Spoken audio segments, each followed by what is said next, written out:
Hey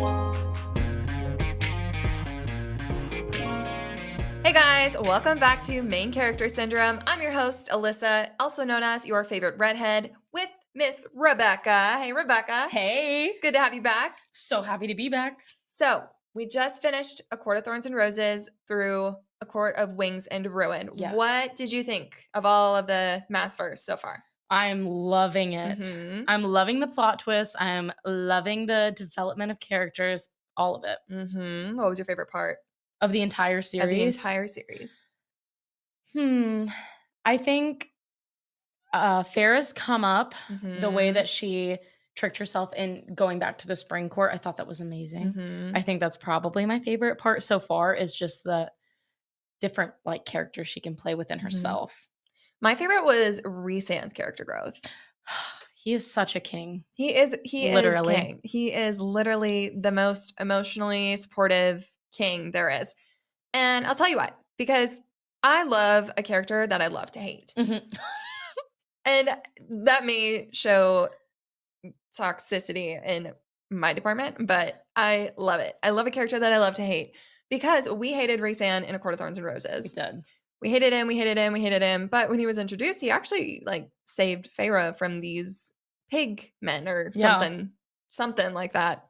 But it was kind of interesting because here we are thinking that this Rhysand guy is this big bad wolf when really he's not, and he saves Feyre from these predators. Yeah. And he's really attractive while he's doing it. Very attractive. The most handsome man she's ever seen. Yes. And we find out that he knows that because he read her mind. Oh. Which is kind of fun. But also like, stay out of her mind, Rhys. Don't be intrusive. But it was just kind of like a beautiful moment where when you go back in the reread and you read A Court of Thorns and Roses and you read that Calamai scene where he's like, there you are. I've been looking for you. There you are. I've been looking for you. It just hits so different when you know his perspective. It does. And, he's so emotional at that point where he's like, he never thought that he'd meet this human girl.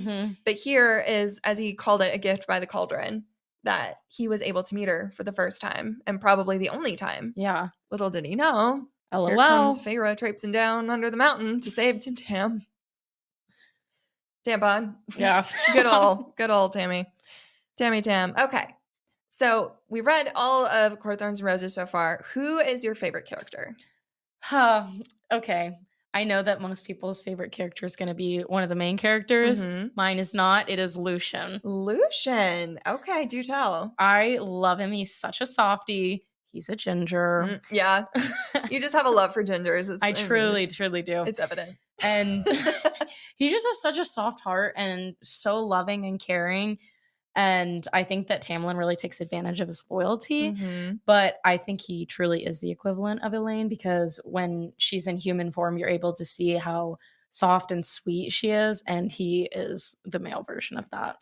I love Lucien. I think he can be so oblivious at times, especially when Elaine is turned Fae and he's like, oh, that's my mate. I love you. Just like, what? At the most inopportune time. Like, boy, read the room.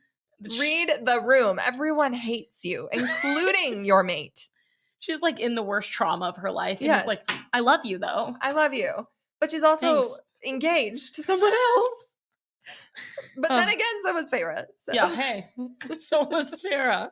I'm wondering if we're going to get, I don't know if you'd say a redemption arc, because Lucien was just kind of stupid. He was an idiot most of the time. He was just kind of oblivious to everything going on. He was loyal to Tamlin, which I understand the loyalty. And so that's where I can give Lucien a little bit of grace in that point. But also, like, Feyre is like one of your best friends. You got to watch out for your girl. You see toxic behavior from Tamlin, you got to point that out.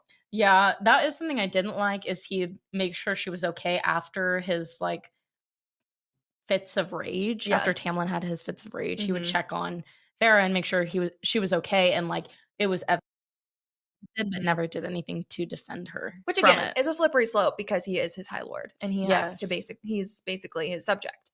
So he has to obey his every word and command. But I could kind of see the war in Lucien's eyes, where it was kind of like Lucien's eye. Yeah. Poor thing. Anyways, I can kind of see the war going on in his head. There we go. That he's just kind of like, I want to help Feyre, but I don't want to make Tamlin mad. Yeah. Which is interesting. But he's also the one that helps her the first time under the mountain. Tamlin nor Rhysand is the first one. Lucien is. Yeah. Which was kind of an interesting plot twist. What a homie. What a homie. But she almost kills him. Yeah. She can't read. Yeah. That was kind of the interesting part too, is like we have an illiterate female main character. Yeah. She's not the strong, badass woman right away, right off the bat. She has some growth to do. And she really does that within the 3 books that we just had. So, what was your favorite moment? Of the entire series? Do, do, do, do. The Jeopardy song. Wow. There's so many great scenes. Did you like the Weaver scene? Did you like, chapter 54 of Reminisce and Fury? Unpopular opinion. The sexy scenes make me uncomfy. Yeah. I do like that it has the emotional connection and that they're like happy and in love and it shows more depth in the relationship. But I feel uncomfy that there's wings involved. It is fantasy. Yeah, that's true. It's definitely unreal in more ways than one. That's what I also want to talk about too, is so many people call this series like smut. What do you think of when you think of smut? I think of if someone were to watch a porno and then write down everything that is happening. Exactly. So it's a book that just has sex. Yeah, that's what I would basically think. Like sex and like all of the uncomfy things that happen in like 50 Shades of Grey. Yeah. That's what I would think of like smut, but it also has a storyline. So that could also be an argument, but I don't view ACOTAR as smut. I think as an adult reading an adult series, you're going to have some spicy moments. You know, they're not just going to kiss and that's it and fade to black like a lot of young adult books are. You're an adult. You can handle this. At least we think you can normally. But it was just kind of like, this isn't really smut to me. This is a experience that kind of needed to happen with all these relationships being built. They're adults, you know, they're going to do something. Yeah, and of the thousands of pages we've read, like maybe 30 of them have some spice in it. I will say, you're in for a treat in Silver Flames. Oh boy.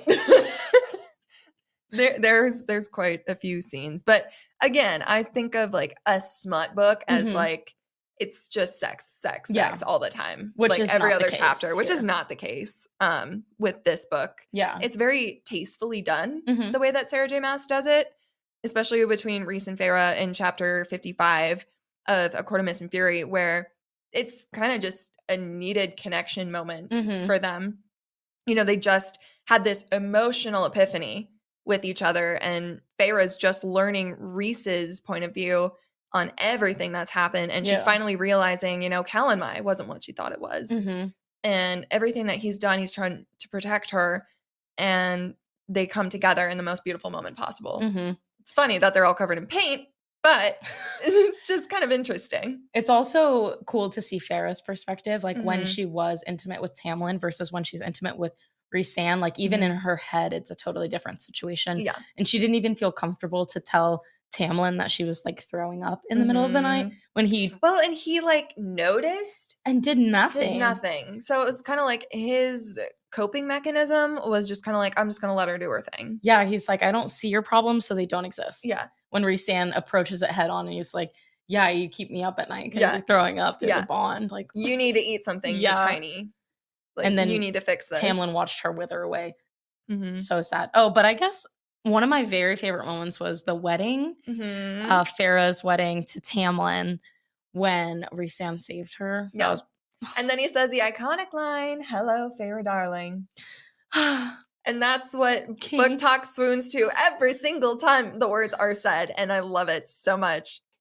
My favorite moments was, of course, chapter 54 and 55.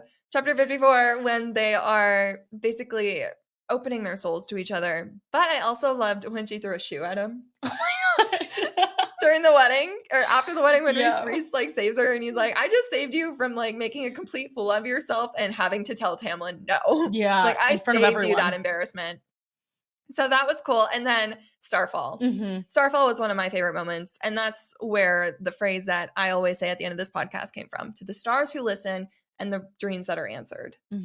Which is such a beautiful poetic line that a bunch of book talk girlies and the Maasverse really kind of just took and ran with.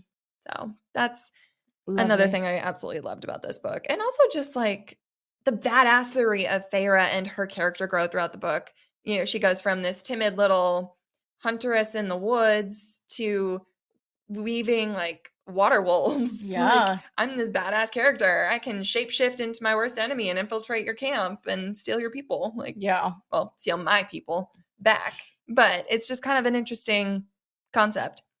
Okay, next. Is Feyre likable as a protagonist? Did you like Feyre as a protagonist? I think I, over time, started liking her, but in the first book, I kind of thought she was bland, which is part of the character development and growth that she does go through. So coming in now in the third book, she is an amazing, funny, witty, just quick on her feet, sassy girl. But at the beginning when she was human, she was just kind of lame. So I do like her now. Yeah. But it was a journey. I wholeheartedly agree. I thought Feyre was kind of like, she was almost like the Katniss Everdeen of the Hunger Games, where we've seen this movie before where girl's out in the woods, shoots a wolf and has some repercussions where, you know, she's just kind of like, I'm doing this for my family because my family's the worst. Yeah. And it's just kind of like, she's this timid little girl who can't defend herself. So she doesn't know what to do when Tamlin barges into her house and steals her away. And then she's like, well, as long as you feed my family, I guess I'll come with you. Yeah. Which is another thing. Like, Tamlin steals her away, knows that she killed his friend, and kind of trapped her into it. But he knew about the curse. Yeah. The whole time. He's trying to find someone to break the curse. So he pretty much orchestrates this entire thing and basically makes Feyre fall in love with him and under makes her false feel pretenses. Bad. Makes her feel bad about it. Makes her feel bad about he everything. wanted it to happen. So gaslighting. That whole concept was kind of interesting and kind of felt like a plot hole when Feyre's not mad at him for keeping that from her. Like, I know the magic didn't allow him to tell her, but still to just kind of go through with it and make her fall in love with him. I know he fell in love with her too, but it was just like a whole mess in that aspect. But I guess I just don't like Tamlin. Yeah. So I didn't like that part. We're just looking for more reasons to hate him. Okay. So ACOTAR, what would you give out of 5 on a scale of 1 to 5? The entire series. Just the first book. The first book, I would say a 3. I thought it was a little bit boring. Yep. It was hard to get through the first half. And then the ending was when I was like, oh, I cannot put this down. I have to read it. So I would say the ending is what brought it up to the 3, but I did not really like the beginning. Yeah. It's a lot of world building in the first book of a fantasy series. Which it needed to be done. And it needed to be done. And that's when you're going to get all the characters. You're going to get the plot. You're going to get the setting. You're going to get like the kingdom and like what's happening and all the courts and politics that are going on. So in any fantasy book of the first book, I've realized that it's going to be a lot of world building. Yeah. But we need some plot too to keep you interested. And that's what she does with like the last half of the book. Yes. Once she goes under the mountain, as I've said before on this podcast, the story just takes a whole turn. And it makes you just like, I'm in. Yeah, that's when it goes crazy. But this is my first fantasy book, so I did not know what to expect going into this. Oh, honey, buckle up. Oh boy. It's a fun genre to be a part of. Okay, so that was ACOTAR. I would also probably rate it a 3 or a 4. Court of Mist and Fury. That one has got to be a 4. And the only reason that one is a 4 is because Wings and Ruin was just so much better. So that one has to be a 5 for me. And the scale's got to start somewhere. Yeah. I gave Mist and Fury a 5, and then I gave Wings and Ruin a 5 as well, because I was like, yeah. Mwah, chef's kiss. It gets so good. Amazing. Okay, how do you feel about Nesta as a character? I'm confused by her. Yeah. She really gives me the go around where whenever she was in her human form, I kind of thought, I don't know how I feel about her. She's a little bit lazy. She doesn't help out the family. Farrah does everything.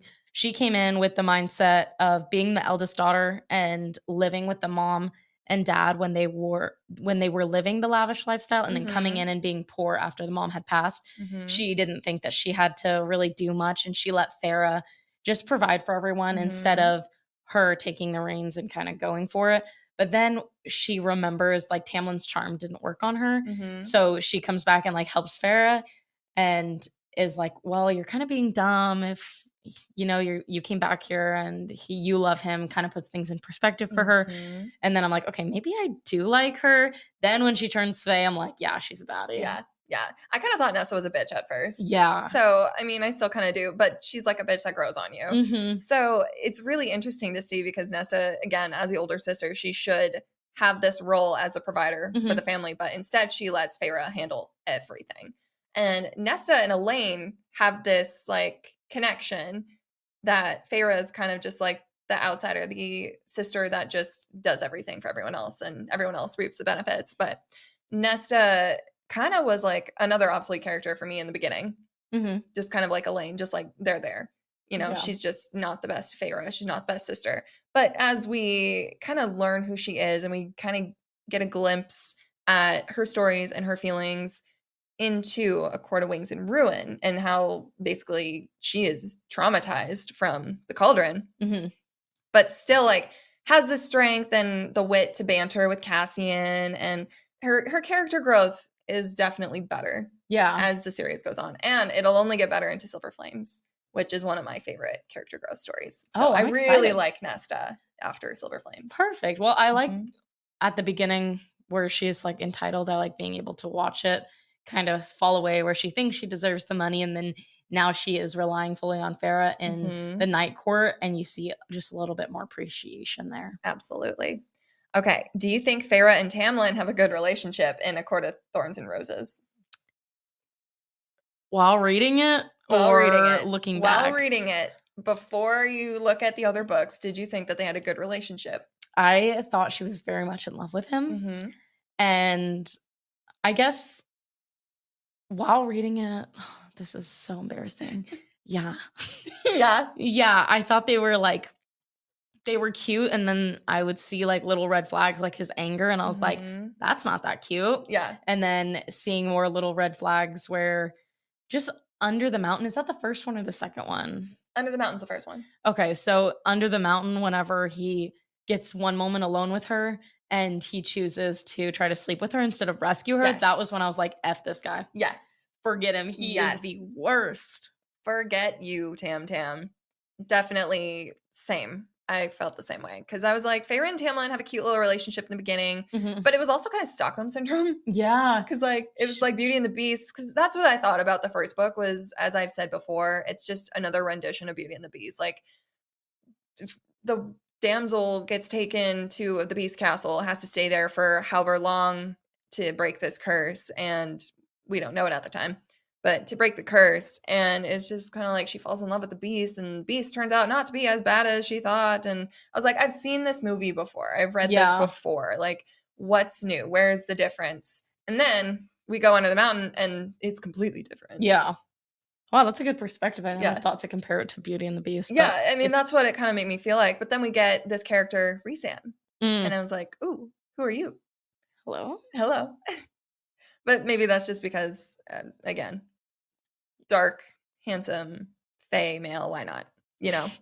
Okay, I think I know the answer to this one, but I'm going to ask you anyways. Do you prefer Lucien or Tamlin? I prefer Lucien. Yes.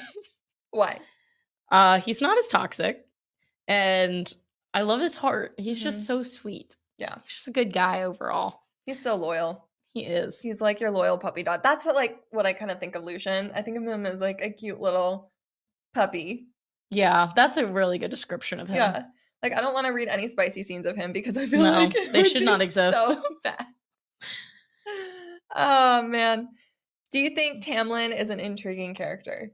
Very. Yeah. Very. I want to see his perspective through his scenes with Farrah because I want to know more about her having to say I love you to break the initial curse in the first book. And then I want to know his his mindset in Calamai and under the mountain. Like, what is he thinking? Because he's just like stonewalling her the entire time, and then tries to sleep with her, and then stonewall again. She dies. All of that goes down. And then he helps revive her new lover. Like, what? What was he going through? He's been on a roller coaster of emotions. Yeah. But I also think he needs therapy. He does. He really and he wrecks his own castle when he can't find, or his own court when he can't find Farah. Yeah, he's got a bit of a temper issue, which I kind of gleaned in the first book. I was like, oh, homeboy's got some anger problems. Like, major. Ooh. He's scary. Scary dude. Got like abusive tendencies. Yeah. To maybe have in the future, or maybe fix for himself. I wholeheartedly thought maybe if Taylor, if Farah stayed with Tamlin, that something bad would happen. And it almost did in A Court of Mist and Fury when she put up that wall of air to protect herself from this exploding study that was caused by Tamlin and his anger. Yeah. Oh my gosh, he is pretty twisted. Yeah. But I wonder, like, what happened to where he can't even control his emotions, which isn't an excuse. He should be able to control his emotions and not harm the ones he loves. But and there's always reasons for people's emotions and the way that they feel, and trauma is usually a big part of that. And I think that's what kind of triggered his I need to keep you trapped in A Court of Mist and Fury, because he watched Farah die. He watched the love of his life kick the bucket. Yeah. And Amarantha basically destroy her. And so maybe that trauma was carried over to him constantly needing to protect this woman. Yeah. So I understand to a point. I still think it's toxic. Yeah, but to put it in perspective, Rhysand was also there, and he saw everything happen, loved her through her loving Tamlin. Couldn't do anything about it. And he still lets her be free and be who she is and just encourage her to be her. And that's just the difference in their relationships. Yeah, that's another one to reread. If you go back and read A Court of Thorns and Roses after reading the whole series, you go back to that moment where Rhys is watching Farah die. He's like, that's my mate. But he doesn't fully know it at the time. I think that finally clicks when they meet after Under the Mountain, and he kind of just has like this moment and then disappears, and then we go to the next book. But it was very much like he's watching when he might think his mate is going to be die.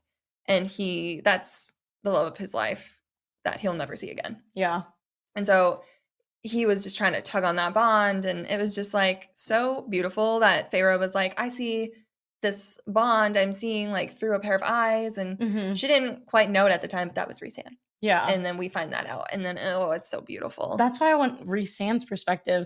If when he dies, if that's what he sees as well. That would be interesting. Also, if you go on AO3, it's a fan fiction site. There's a Rhysand point of view of A Court of Mist and Fury, and I wholeheartedly recommend reading it. Ooh. Okay, let's play a little game. It's Kiss, Marry, Kill. Tamlin, Lucien, Rhysand. Kiss, Marry, Kill. Tamlin. Who? Tamlin, Lucien, Rhysand. Okay, obviously gonna kill Tamlin. No one wants that anger. I'll probably just kiss Lucien, only because I would have to marry Rhysand, because the life he could give me, selfishly. He's devilishly handsome and one of the most powerful beings. So that would mean I am one of the most powerful beings if I was his mate. So. Girl boss, that means you're the High Lady of the Night Court. Why not? Sorry, Pharaoh. I also wholeheartedly agree. I would kill Tamlin on the spot. Like, I wouldn't really need a reason to. Yeah, it wouldn't even have to be this game. Just murder him. It would be interesting to get a redemption arc for him, but if I don't get it, I won't be mad. I would kiss Lucien and obviously marry Rhysand. Oh, love that. Oh, Rhysand. Like, this series has kind of just brought back my like obsession with romance and just the storyline, because the story of Rhys and Farah is so beautiful and so unexpected that I'm just like obsessed with these characters. I'm like, I need someone like Rhysand, but just please don't murder anybody.